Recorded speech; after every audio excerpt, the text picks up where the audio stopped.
Kalova mikatin pa bërë niyetin e umres për shkak se isha me ciklin mujor, me qëllim që ta bëj atë nga Meka pas pastrimit nga cikli. Po, umrja është adhurim që synon vizitën e Qabes së nderuar dhe Qabeja si vend i shenjtë që është, nuk mund të hyhet në këtë lloj adhurimi vetëse me ihram dhe në vendet e caktuara nga profeti sallallahu alaihi wasallam për ata që vijnë nga larg dhe që quhet mikat. Hyrja në këtë lloj adhurimi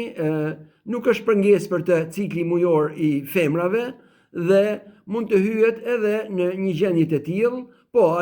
ky gjendje mund të jetë pastaj pengesë për disa veprime në pasi të arrish në Qabe,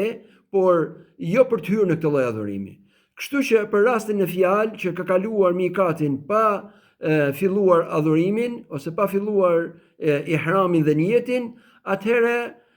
në një rast të tillë ai që ka bërë këtë veprim është mes dy zgjedhjeve. Ose të kthehet tek mikati dhe të bëjë niyetin dhe pastaj të fillojë adhurimin, ose nëse nuk kthehet dhe do të vazhdojë nga aty ku është, atëherë ai për të shlyer gabimin e futjes pa ihram kërkohet për të një kurban që duhet theret në Mekë.